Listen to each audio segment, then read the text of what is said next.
abateze amatwi Rugigana Kiyonga official nimugira amahoro. Uyu munsi mbazaniye umugani ugira uti isega n'umuntu.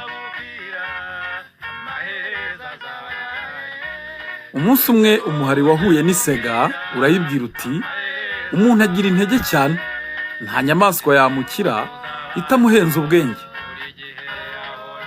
Isega iti iyo mbona umuntu rimwe risa nukuri nahera ko musumira. Umuhari uti ejo uzaze nkwereke umuntu kandi nzamugufasha. Nuko ngo buke mu gitondo isega n'umuhari bijya kwicara ku nzira aho umuhigi yajyaga anyura iminsi yose. Ubwa mbere hanyura umusirikari ushaje. Isega ibaza wa muhari iti uyu niwe muntu? Umuhari uti oya, uyu yahoze ari we kera.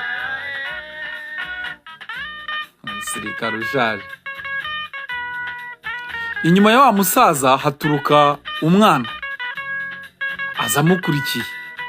Isega iti umuntu n'uyu? Umuhari uti uyu azaba umuntu kera, ubu ntarabawe.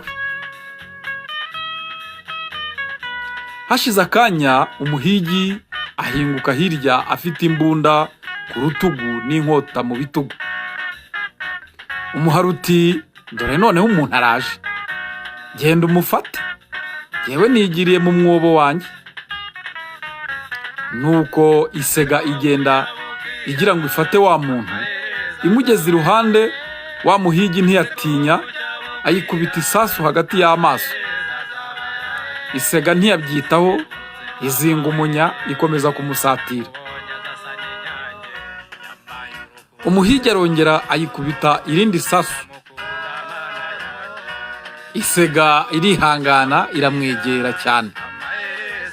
Imaze kumwegera akura inkota ye ayitemagura hose. Isega igenda ivirirana, isanga umuhari itaka cyane. Umuhari urayibaza uti mbega mwana wa mbega mwana wada, aho ntiwanesheje wa muntu?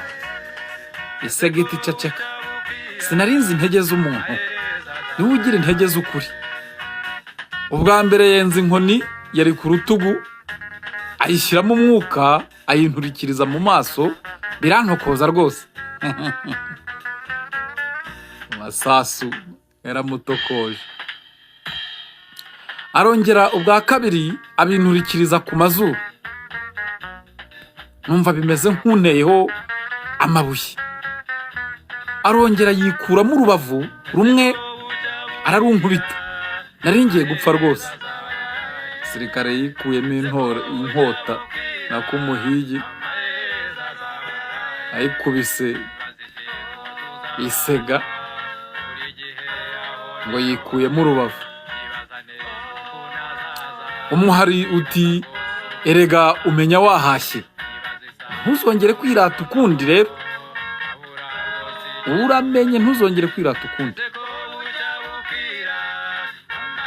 Umuhari uti ihorere nabyiboneye rwose, sinzongera, ahubwo nzajya mugendera kure. Bakunzi ba Rugigana Kiyonga rero, umugani naho urangiriye, ariko mu Kinyarwanda bacu umugani bati uguhiga ubutwari muratabarana. Kandi barongera bati ubwenge busumba ubugabo. Dore uyu muhari wari wiyemeye ngo uzahura n'umuntu, ariko ibyo umuntu yawukoreye ni ibindi. Kwiyemera rero iteka ryose si ikintu cyiza, no mu buzima busanzwe tubamo. Hari ubwo wiyemera ugahura n'abakurusha kwiyemera, wateza amakuba ugasanga hari abayateza kukurusha. warata ingufu ugasanga hari abakurusha amaboko. Ngayo nguko Imana ibaha umugisha.